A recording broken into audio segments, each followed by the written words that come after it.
Welcome in to Get Me The Brandy. I'm Hailey Hunter alongside Matt Bartkowski, and we're so excited to be having Wilkes Barre defenseman Finn Harding join us in just a little bit. But first, 11 games to go, Bart, in this Penguins regular season. We knew these last couple of months for the Pens were not going to be easy. Everyone was talking about them having the toughest remaining regular season schedule after the Olympic break, which has led to two straight blowout games, if you will, against Carolina and Colorado.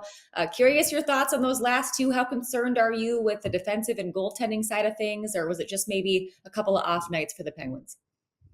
Well, we'll go with the Carolina game first. I wasn't too concerned with that one. It was the second game on a back-to-back, and you're playing Carolina, who's fresh, whereas we saw them. What was it? It wasn't even a week before going into Yeah. Carolina playing them on their back-to-back, and they're still formidable. So I'm not too concerned with that one. The Pens being generally a little bit older team. They're going to get a little more tired on those back-to-backs. The Colorado game, a little more concerned. And it's not one thing necessarily. I do think the goaltending needs to be better than it has been. I'm sure they know that. But at the same time, I feel like the Pens were getting away from their game more. They've been pretty locked down defensively the whole year, right? They haven't been giving up a lot, at least not as consistently, I think, as we've seen in the last maybe 3 or 4 games. So they've been getting away from it a little bit more than they have been, which that's my biggest concern right now. If they can, if they can get back to just keeping teams to the outside, locking them down a little better, it'll not only bring that goaltending up, it'll give more confidence to the whole team. So, as far as, two's a fluke, three's a streak. So this game tomorrow is a big one coming up. They really need to get back to their game. Ottawa's on fire right now. And they're in the hunt now. It's kind of crazy what's going on in this conference in general, especially in the division. So, they need to get back to just locking it down more and not giving up as much. I'm just glad that Dan's going on this trip to Ottawa because I feel like I am like a curse in Ottawa. Every time I go there, I sit there, I'm ready to do the post-game interview, I'm excited, and then something happens and we lose the game. It goes into overtime. So, yeah, not the best record as of late in Ottawa. Let's hope the Pens can pull off the 2 points this time. But can you maybe dive into some more specifics of like why do you feel like the Pens were struggling to keep things to the outside? I know the Avs, obviously one of the toughest teams to do that against, but what was going wrong there? Were guys not coming back? What was going on? Yeah, that game specifically, and might have a special guest here for a second. You want to come say hi? No? All right. I hope so. Sorry. Yeah. Aw, I want to say hi to one of your kids. You don't want to say We'd hi? love to say Maybe a little hi. bit. Come make an appearance. You want to say hi?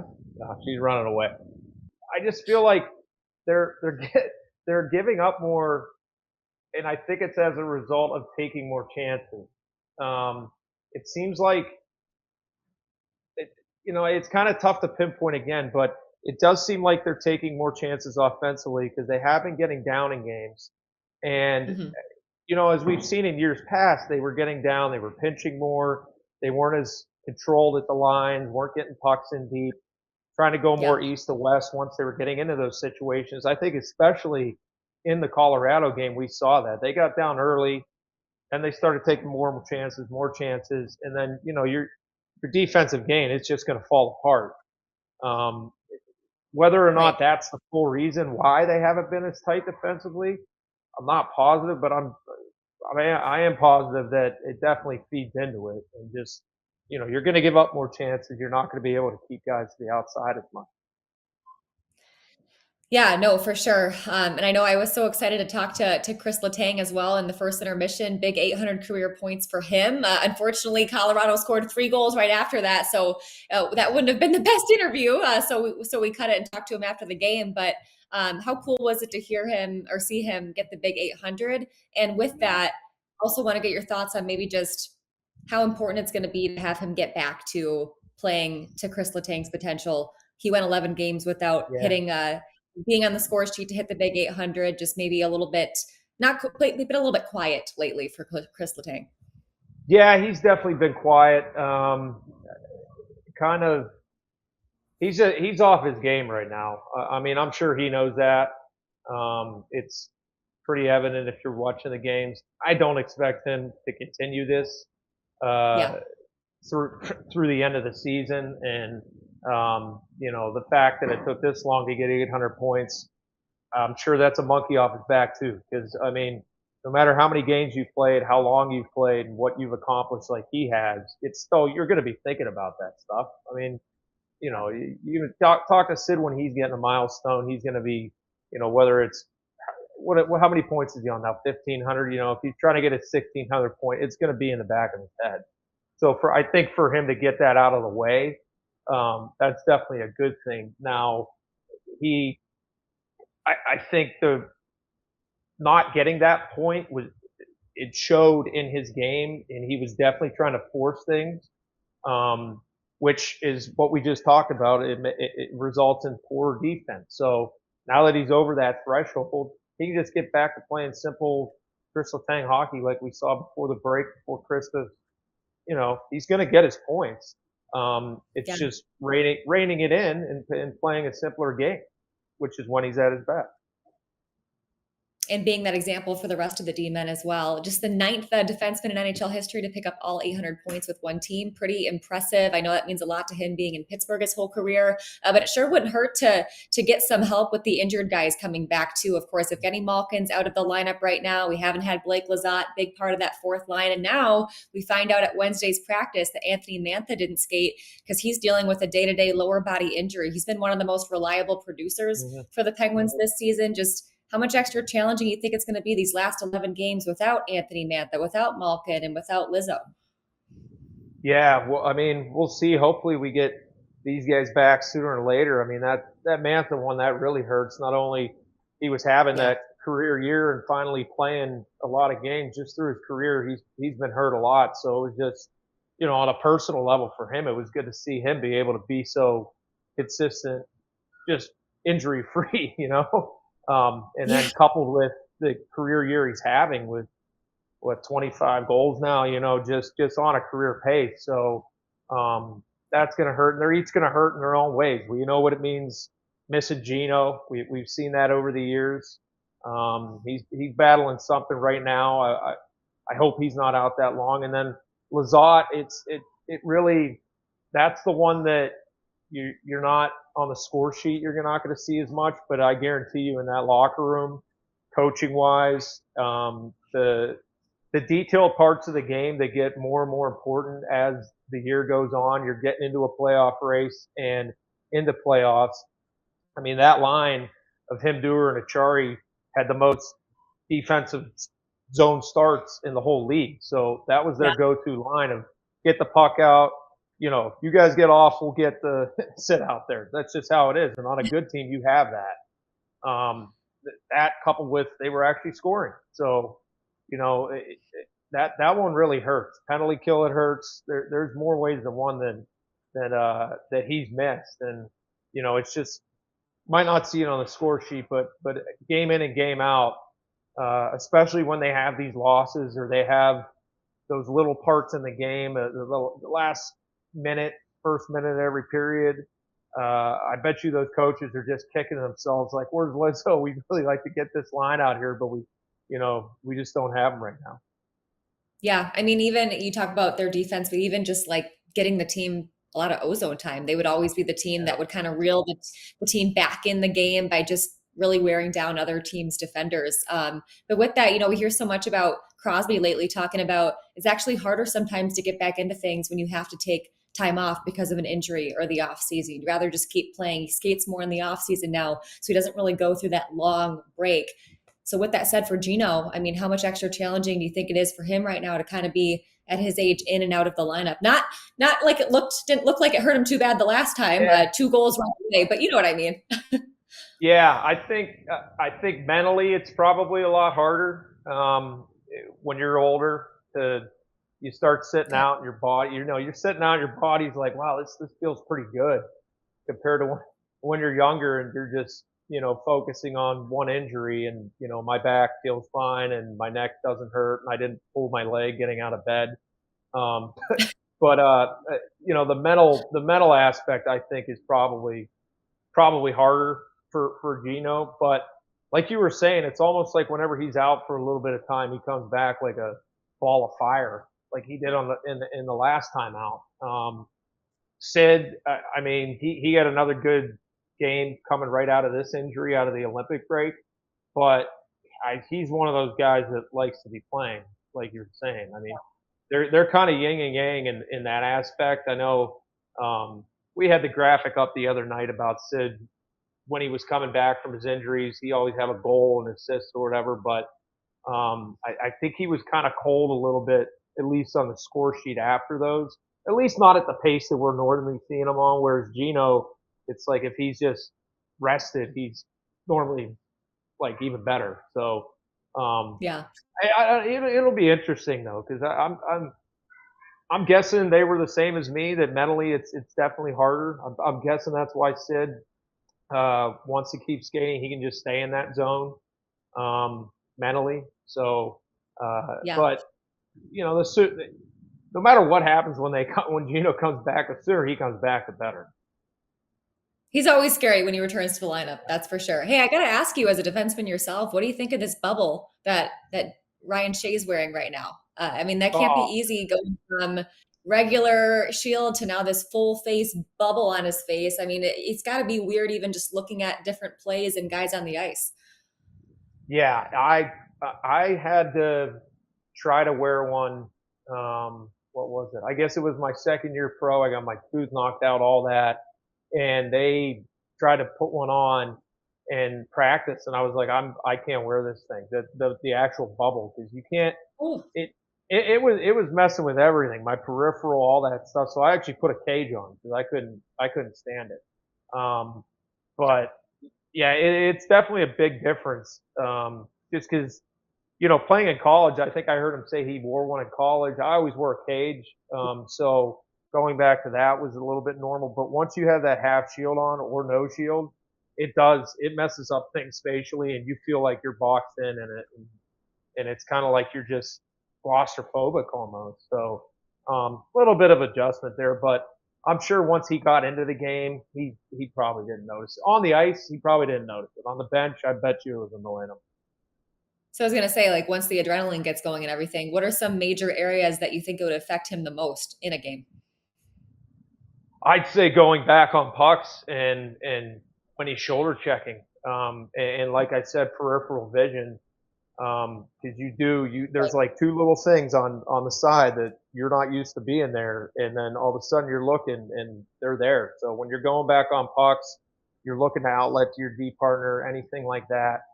I bet you that's the biggest part.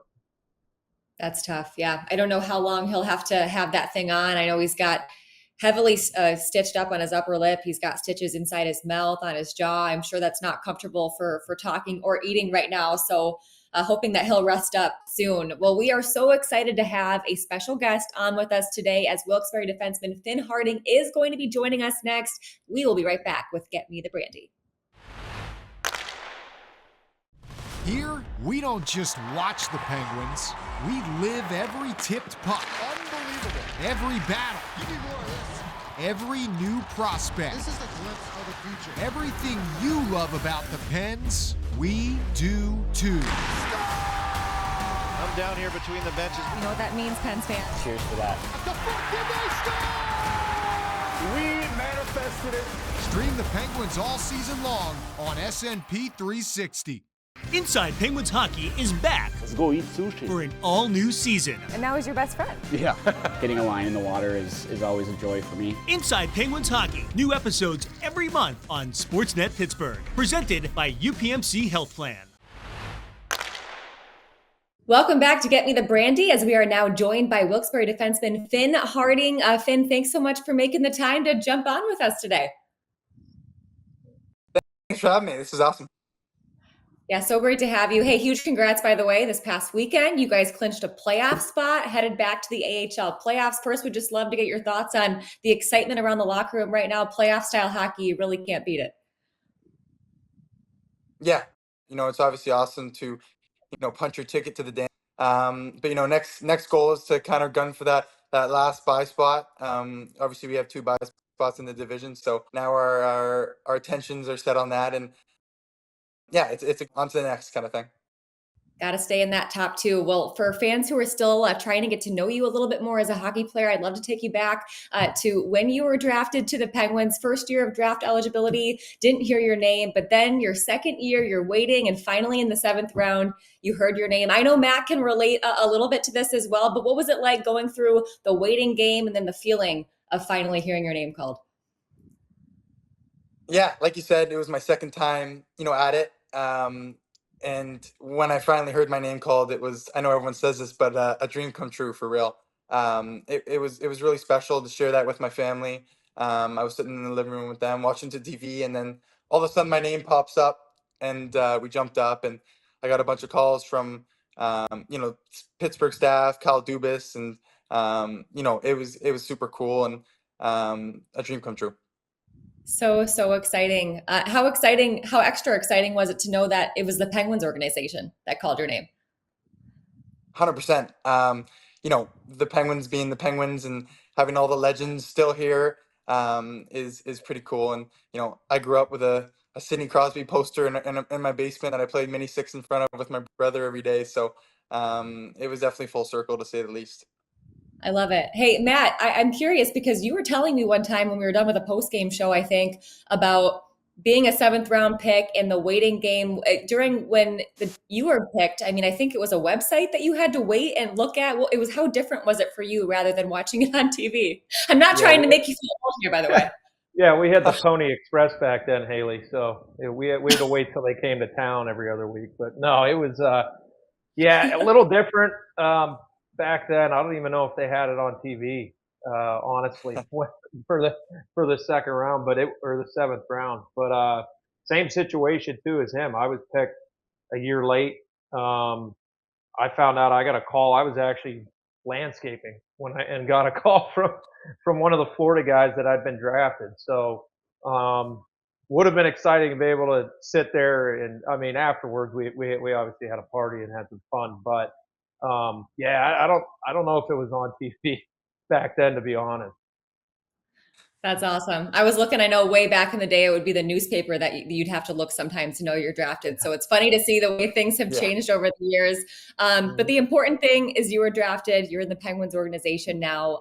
Very clear that really motivated you, because I saw your last season in the OHL. You had 57 points, 50 assists. That was a record for defensemen of the Steelheads franchise. Just, do you feel like something clicked for you, Finn, or just what kind of led to so much growth your final junior season? Yeah, for sure. In terms of something clicking, going through 2 drafts and seeing that many names pass by you is definitely motivating, and adds a chip on your shoulder. And those previous summers, I definitely went to work and tried adding tools to my bag. And coming into my 3rd season, knowing it was a big year, and we had a great team, and it was a successful year, and had a good year, and it was good, and was able to sign the contract, which was awesome, and another dream come true. And but I think the things and events leading up to that really helped me kind of find my game, and motivate me to kind of do my thing, and then it worked out that season, so it was good. That's awesome. And then I know, like, at the end of that season, you got to play a little bit in Wheeling too. How huge do you feel like that was for you, just to kind of, I mean, Matt, you know this, the jump from junior to then playing pro hockey, you're playing against older guys. I mean, the guys are a lot bigger in size. How important do you think that was for you last season? It was huge. To get that pro experience and playoff hockey against men is a big difference, because the jump to junior to pro is no easy feat. It's just a different game in that sense. And so to get those games, before even starting my first season was really great, and I was really grateful for that opportunity that they allowed me to play those minutes. And we just talked about junior, and I got to shout out the Steelheads and that whole organization. I owe them, everything in terms of my development, and the coaching staff from James Richmond to Matt Chiarantano, Stefan Thorne, Jeff Krizakos, the whole staff has been really awesome to me. And I'm still in touch, of course, and Yeah. just shout out to them as well.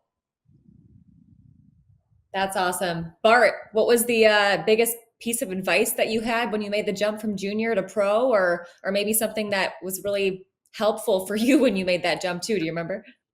Yeah, it was so. I went from college to pro, so I think That's physically it wasn't as demanding. Just college, you're playing against a bunch of meatheads that all they do is work out. So physically, it's about the same. But I think it's just the puck keeps moving faster and faster every level you go up. That's the biggest Mhm. difference. Guys, they're all the same speed. Everybody's probably just as strong now that you're in the pro game, but puck just keeps moving faster. That and honestly, just how to be a pro, just day in and day out. Like you can turn your brain off, you can go home, have fun, do whatever you want, but when you're at the rink, you're there to work. So just go get your work 100%. done. Get your work done. Once you're away from the rink, have fun. That's about it. I like that advice. Are those some of the things Yeah, that you've that's noticed in Yeah. just the differences? yeah. Just like you said, in terms of seeing different players and seeing their habits, and how to be a pro, that was a big thing. I take that kind of stuff very seriously, like my habits, my routines. Yeah. I like to go unprepared and kind of get myself confidence that way. But seeing some of these guys, especially the veterans, and in particularly this year, seeing guys like Matt Dumba, Ryan Graves, Danton Heinen, like these pros that have been in the game for a long time, and being able to see their routines, their habits, how they show up to the rink, and each and every day get better is pretty special. And it's a great opportunity for us young guys to kind of be sponges and soak it all in. And I feel like I'm learning something new every hour of the day, whether it be from the coaches or players around the rink or the development staff that comes in. It's a great atmosphere to kind of grow and get better, and the culture's instilled. And yeah, it's awesome, and I'm learning a lot. Yeah, I mean, you guys have a lot of young guys, but you also have, like you just mentioned, those veteran defensemen, Alexander Alexiev, Graves, a lot of these guys. I mean, Matt Dumba, Yeah. of course, you just mentioned him, but what are some of the biggest things you feel like you've noticed about them? Maybe some things that have surprised you? What are some things that you've learned just kind of watching them go throughout their daily routines? Yeah, just I think the detail, um, and the attention to detail, and all the stuff that goes into it. The nutrition, the way they're stretching, the way they're warming up, the stuff they're doing on the ice to kind of get them going, and the extra things they're doing off the ice to kind of keep adding. And I think, like you said, we got a ton of great young guys, and then a ton of great older guys, and so it's a great balance and great mix to kind of share with each other, and work together in that way, and for us young guys to kind of take a thing or two is from each guy, and kind of build off that. And so it's really cool. That's awesome. Hey, talk about a perfect birthday gift. Because I was reading up on when you signed your entry level contract with the Penguins, and I saw that your birthday is March 2nd. Is that right? And then you signed last year on March 3rd. So I'm just curious, did they say anything about that? Was that planned at all? And of course, take us through just the excitement of signing that.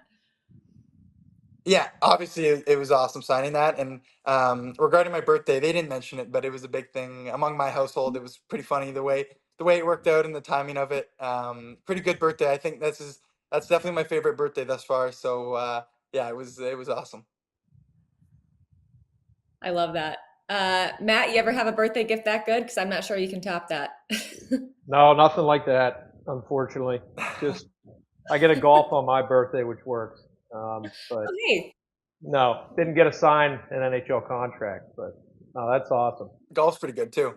Yeah, we're next best thing. What's the handicap these days? Oh, I don't even know. I'm trying to get it up so I can win more money. Because it used to Oh, be, it used to be low, but I see all my buddies sandbagging all the time now. So I want to do that for summer, just to go like, hey, I told you so. Like this isn't that fun, and then I'll lower it back down. But I don't know. It's around a 3 or a 4 right now. I used to be Oh, like a you're really 1 good. or a point something, but it's just you just get beat by these high handicap guys, and I got sick of doing it. So now I putt every ball out. I don't give myself scores, and I think I'm a 4. So I love it. You and I could have yep. some good matches probably. I'm a washed up college golfer, so I try my best, but I'm nowhere near what I used to be. I need to Yeah, get back to the we gotta get all the we gotta get Jay out there and everybody. That'd be fun. yeah. And once Finn gets to Pittsburgh, we'll invite him too. Hey, I'd There we love to go. hear Finn about What's your roommate situation? I know Rutgers with Avery Hayes. Who are you with? Do you have a roommate this year? Yeah, I got two. They're great. They're awesome, of course. Sergei Murashov is one, and Gabe Clausen. Uh, so yeah, we got a good thing going, and it's awesome. They all know how to cook and clean, which is nice too. So we take turns That's and good. make some good meals. Yeah, yeah. So Well, Sergei's awesome. we hype up Murashov all the time, obviously, on our show, Yeah, as well as yourself. So would love to hear what it's like to room with a guy like him. What kind of card games you guys playing? Euchre? euchre. Yeah, a little bit of euchre. Okay. Like I said, golf. It's called golf. It's not golf, Oh, but that's one of my favorite yeah, card it's games. actually. Oh no way! Yeah, Yeah, Gabe introduced it to us, and it was awesome. I had no idea, and neither did Sergey. So Gabe kind of showed us the ropes. He beat us the first few times, but we're getting it a little bit now, and so yeah, it's fun. We usually do it after dinner, and we keep a score.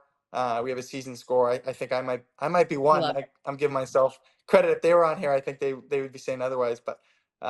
Yeah, it's fun. We got a great thing going, obviously, and it's been awesome getting to know those guys and room with them because I think this is all maybe not Gabe because he played pro last year, but for me and Sergey, it's our first time living alone.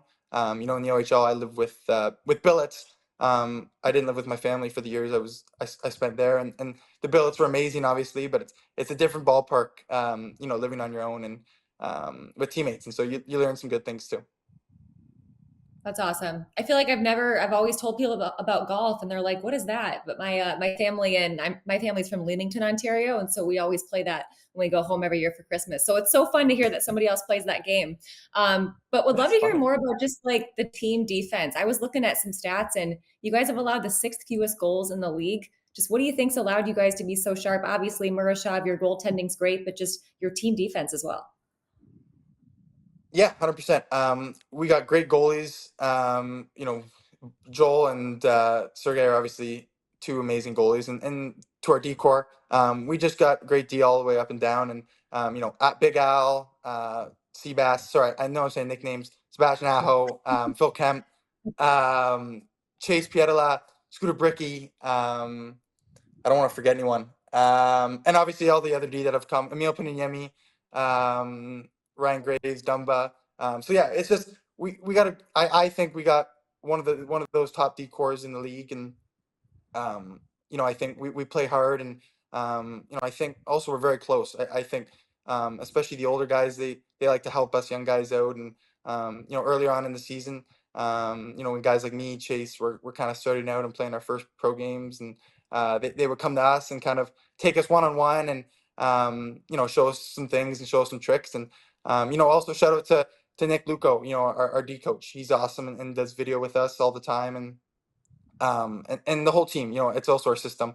We got a great system instilled. Kirk K-Mac and the rest of the staff. They allow us to kind of defend from the inside out and allow us to do our thing, and so it's great.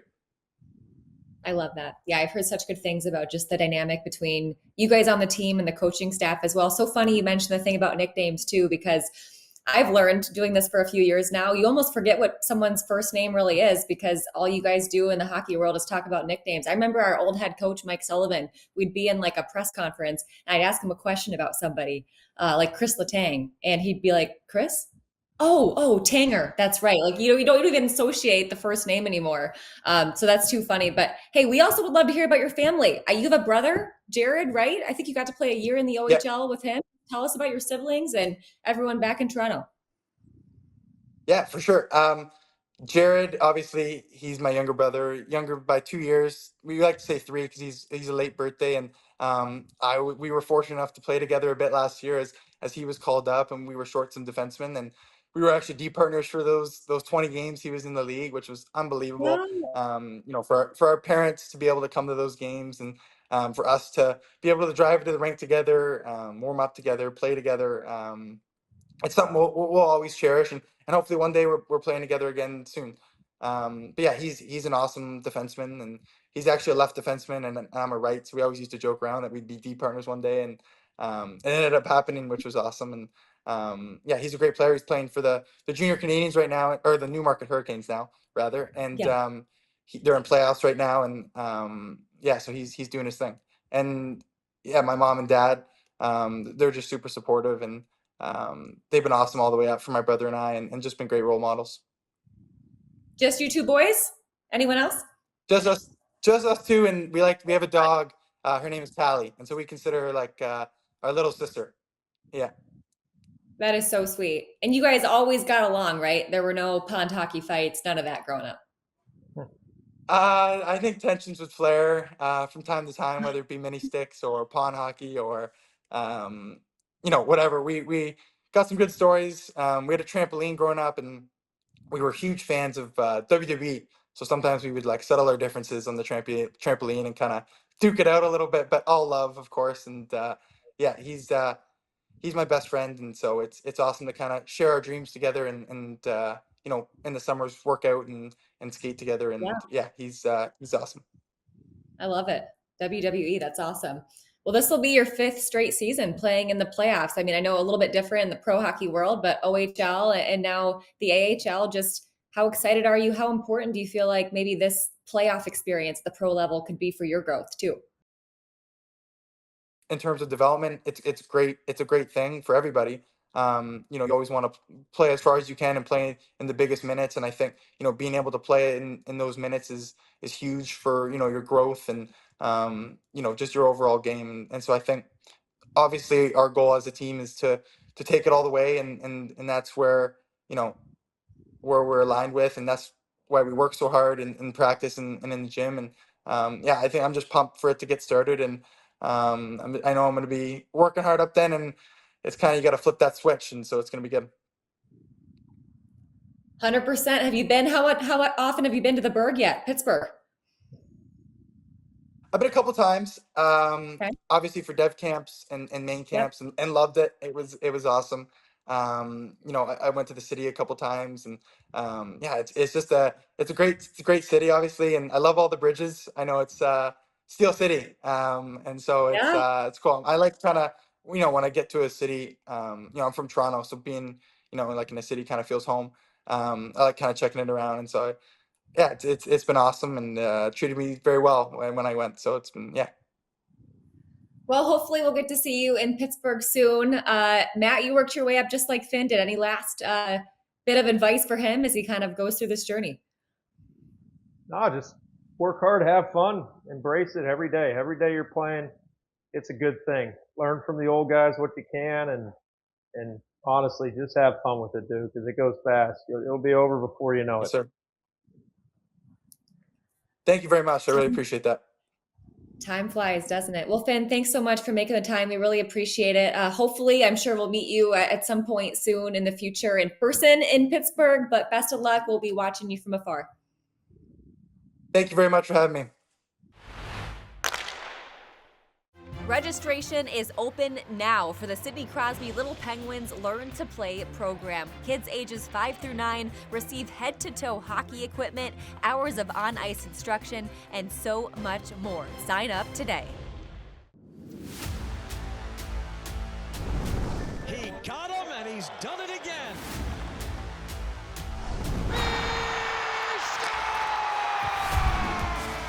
Welcome to Unobstructed Views. We're at BP. We're going to get an inside look. Once you start loving each other, you start fighting for each other. Welcome to Coach's Corner, and he'll admire it, so will we. Is that too much to ask for? Oh, baby!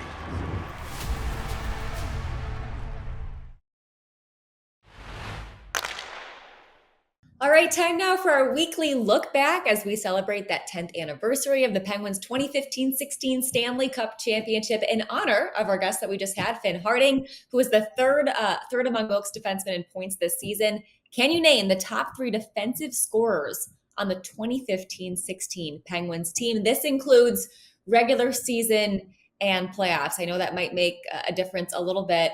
And the guys that we have to choose from, Bart, are Kris Letang, Brian Dumoulin, Ali Mata, Trevor Daley, Ben Lovejoy, Justin Schultz, Eric Cole, Derek Pouliot. Those are the names. Top defensive scorers. Let's see. So we got to name the top 3. Yeah, it's got to. Letang's got to be number 1. Okay, Tanger done. We need 2 more. Tanger's done. I mean, when did Schultz get traded? Did Schultz get traded to the Pens? in 15-16. Yeah, so he Our wouldn't be producer one of Nick them. is nodding yes. I don't think he wouldn't be one of them. Well, Daly was there the whole year, at least most of the year, and I don't think he got hurt that year. I think he got hurt the next year. Yeah. Okay. So Daly'd be one, and So then two. this third. I mean, since it's not Schultz, this third one's like a toss up. I want to say Dumo for Matta. I was gonna say. So it's Dumo or Matta. Oh, it's Matta. All right. Oh, it is. Okay. Hey, we were 2 for 3. Not I'll bad. take 2. 2.5. I'll take 2.5. Well, Bart, that was also the season that you scored a career high 6 goals with Vancouver and dun dun dun dun a career high 80 games. What do you remember from that season? I'm bringing it back. Yeah, that season. Well, speaking of guys getting hurt, which I know we covered, we had a lot of guys injured that season. Yeah. No, it was fun being able to play in Vancouver. Got to play with a lot of cool players. We actually started off real hot that year. We were first for a while, and then, like I said, guys started getting hurt, and then we kind of dropped off the map. But being able to play with guys like the Sedins, Dan Hamuse, just a lot of cool players. Chris Tanev, he's still one of my good buddies to this day. And then playing in Vancouver, I mean, I'm sure you've been out there on trips. It's an unbelievable city. So living there on a daily basis was pretty awesome. I was just gonna say, I think Vancouver is probably a top 3 road city for me. It's just so beautiful, and where they have the team stay, I would always walk along the water. What do they call it? Like the harbor there? So pretty. Did you live close? You guys? So yeah, you guys would stay at the Harbor Weston. I don't know. It might have changed now. Harbor Bayfront, and then they have the seawall that goes all the way around the city. So we were in Yaletown, which was another harbor a little further down. I don't know if you'd ever make it that far. I might have. But I walked. Yeah, it's just cool because you have that seawall all around the city. So, you know, it did rain a lot in the winter, but the nice days, just go grab a bike and just bike around. You could do the whole city. It was so cool. That's awesome. How long did you end up being there for again? Just the year, just that 1 year. Yeah, that's awesome. So would you say that was your favorite place to live other than Pittsburgh, or do you have a different favorite? I mean, as far as, a city, I mean, it was, the food was unbelievable. It rained in the winter, but it wasn't that cold. It wasn't snowy or anything. So yeah, I'd say quality of life would probably, that was the best one I lived. The other ones were Boston and Calgary for the NHL. So, you know, Boston's pretty similar to here, just a little bigger, and then Calgary was, I mean, it was minus 30 degrees for a month at one point when I was there. So it was like you didn't even go outside. But oh my gosh, here we are complaining about the winter in Pittsburgh. That's just another level right there. It was cold. Well, I'm pulling up the schedule here, and I'm just looking at these opponents. Obviously, we played Carolina 3 times, Colorado a couple times, but Ottawa next. I mean, it really doesn't get any easier. A lot of these teams we have coming up, they might not be the top teams in the league, but they're the top teams since the Olympic break. They're all playing really good hockey right now. Speaking of defensemen, what do you think of Erik Karlsson as of late, and how big of a factor you think he's going to be in kind of reeling this team into the playoffs, the way he's playing right now? Yeah, I've been saying it for a while now. This is the best I think I've seen him play as far as an all-around game. He's not getting 100 points like we've seen him before, but he's more responsible defensively, just in the fact that he's picking his spots better, taking chances, so he doesn't give up as much. He's starting to do a little penalty killing, which, he's got the legs to stick for it. It's just that, coupled with him still being able to have that production that, it's not 100 points, but it's going to be every bit of 70 to 80 this year. It's incredible night and day between last year and this year, what he's been able to do. And he's definitely he's got to keep up that kind of role that he's playing. So these last few games, we've seen guys kind of start to take more chances, like we were saying, and give up a little more. I didn't really see him bite into that, so I think through his leadership that way, those guys, him and Sid and them, if they can just continue to play the way they've been playing, the rest of the team, they'll come back to normal and they'll start falling along again. I know this Ottawa game, he's definitely going to be one of the guys leading them in and out of the fire on that one. Just the history he's had there. Anytime he goes back there, he's always a little more amped up. So that'll be a fun one tomorrow. To your point, if you're going to have a guy like Erik Karlsson on your team, you kind of just have to bite the bullet and accept the fact that, he might, be a little riskier and let a guy go by him 1 every 10 times, right? But at the same time, to get the most out of him, you got to let him play that way, right? Because you're also probably going to get a couple goals a game sometimes from him. Yeah, it's just, like you said, that 1 out of 10 times. This year, it might be 1 out of 20. He just hasn't been doing it as much as he has historically, especially the last few years with the Pen. He's just more sound defensively, and then he still brings his offense to the table too. So it's more of a winning brand of hockey that he's playing right now, which is, I haven't seen it from him in a long time, just based on the teams that he's been on ever since, probably since he's been playing with Methot in the Ottawa days. I'm sure, as we've heard him say throughout the year, that just the difference in coaching staff and what this coaching staff asks from players, I'm sure that helps. It's a breath of fresh air. It seems like everybody on the team seems to be getting along with him a lot better. So I'm sure that has something to do with it. It's just the more of the camaraderie they have within the room. But him, to a man, he's just been, it's really night and day what he's done. 100%. And as you kind of alluded to, I'm sure some extra motivation going back to his old barn in Ottawa, just a lot of old teammates, a lot of old people in the organization he knows there, maybe some extra motivation. Are you expecting a big game from him? Oh, certainly. Yeah. I think anytime a player of his caliber is going to play their old team, they're going to bring their A game. They're going to be a little more amped up. It's almost like you kind of got to calm them down a little bit before the game so they don't try and just, do too much, put the entire team on their shoulders. But I don't know, a guy like Carl, the way he skates, you might just want to let him go and give him extra Red Bull and see what he can do in this one. I think it'll be really exciting, especially what's on the line, just playing Ottawa, who's been so hot since the break, like you said, and working their way into that wild card spot, and now probably competition, with the roadblock of 6 teams we have right now, all interchangeable. But what is it now? 3 points apart. So that coupled with his history there, it's going to be exciting. Yeah, these Blue Jackets are not slowing down. The Islanders are still pretty strong. I know the Pens play them coming up soon. So no taking your foot off the gas right now for the Penguins. Matt, we appreciate you hopping on and balancing the dad life and the podcast life. You have been awesome. Have fun getting back to life. And you, me, and Jay, we're all going to be on the pregame desk for that next game against the Senators. We'll see you then. And thanks for everyone who joined us on Get Me The Brandy. Oh!